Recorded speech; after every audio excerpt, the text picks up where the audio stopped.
Now that we've had a chance to listen to the people that have drinking problems, we get a chance to listen to the people who have helped them through their years of alcoholism. You can ask anything you'd like to ask. We're pretty open here. About your work? About the work here that I do? Yeah.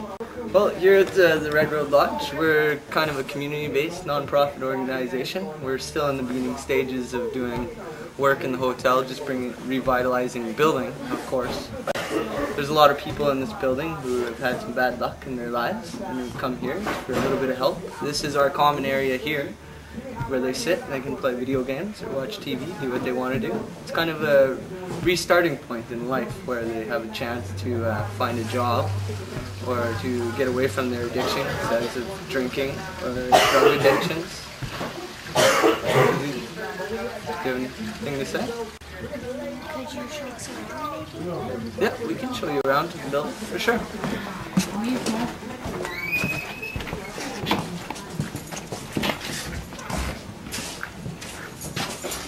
This used to be a bar at one time.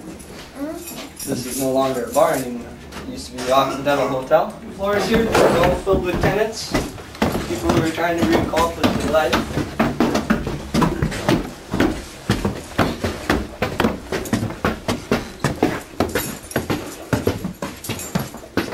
A lot of work.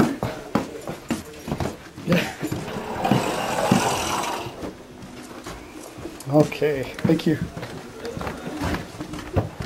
To make them like nice space like this. Whoa.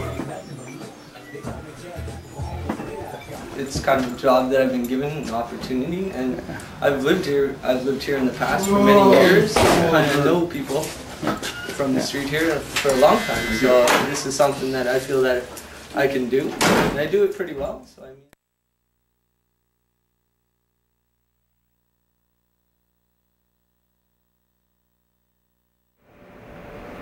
Okay, first of all, I'm what's known as a support worker, and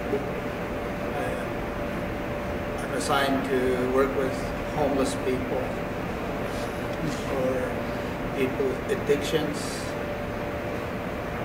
and other issues that they deal with, like alcoholism, drugs, or violence, or family violence, among other things. Is this the main place where everybody stays, or do you have more places? Well, we have the one building here, and this area we call the crash area, and or the common area, and we can sleep where we have up to 36 mats. That's the most that will fit in this area here. But there are some couples who come in, so we can sleep between 36 to 40 people in this area. And upstairs we have 3 floors. There's the second floor and the third floor are for men. The fourth floor is for women. And I finally stopped drinking in 1983. August 15th, 1983 was my last drink. So I've been sober about 23 years. Even after 23 years, I still wake up with sweats, the taste of vodka in my mouth. Once you're an addict, you're always an addict. It's for the rest of your life. So even after 23 years, if I just start drinking tonight, I'll go back the way I was. That's addiction. So, now that you've stopped, do you think it was worth it when you started? Now, it's one of the reasons I work here. Because when I see the people that come in here and they're just drunk and falling all over and wanting to fight and all this, it reminds me of who I used to be. It's exactly how I used to be. And it wakes me up and says, I gotta stay sober. It's very important for me.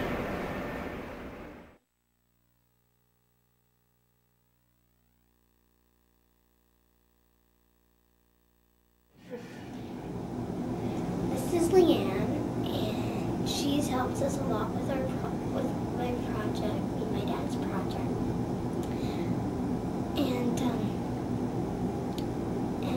maybe we could start with just telling us a bit about your work. What I do? Sure. I work at the Main Street Project. I haven't been here too long. I started working here just probably about 8 months ago. So the Main Street Project has a drop-in and a shelter, an emergency shelter. It was 58 months. And it also has a 25-bed detox for people to come to if they want to take a break from drugs and alcohol or start to clean up and look for other treatment programs. And we also have a 34-bed transitional residence. So that means it's a place where people can go and stay until they can get into treatment, or a place they can go and stay until they find more permanent housing. The people that we work with here are either homeless or at risk of being homeless. And so people who come into our detox often are really close to not having a place to stay. They've burnt a lot of bridges, and they've, at one point had families and had support systems, but have kind of burnt the bridges there, and they don't have those to go to anymore. That's not always the case, but often the case. So we're asking questions of people about how it's affected their families, or telling a bit about themselves, and people can trace back quite a long ways to when their addiction started or when they started drinking. So if it's been that long, then we have to think, well, if it's taken that long for that addiction or alcoholism to build, then it's going to take a long time for us to work on it. It's not an overnight solution. It's not something that we can say, okay, you should get better, so go in here and get better. It doesn't work that way. It takes a long time. We see people who are really wounded and do need a lot of help, and we don't have a lot of control or power in what happens, but it's not us who need that. They need to feel that they have control over their lives and make that choice of what they want to do and when they want to do it. Why did you want to start this job? Well, I had just graduated from university, and I wanted to do something that combined my social work background with my new university education, and also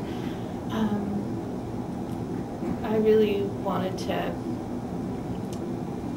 was really interested in working with people who, advocating for people who might not have a voice, and just helping them have access to resources that they might not have otherwise. So that was exciting. Main Street Project's been going for a long time. So over 30 years, the Main Street Project's been around in one form or another. And we have lots of programs and do lots of things. At night, from midnight to 4 in the morning, people go out and patrol the streets in a van to check the streets to make sure people aren't sleeping in alleys, behind buildings. If they are, to find them somewhere safe to go, warm to go. And sometimes people choose to sleep on the streets, and they have their warm spot by heat vents or whatever, and if we see that they're wanting to, if they're sick or hurt or really intoxicated, might freeze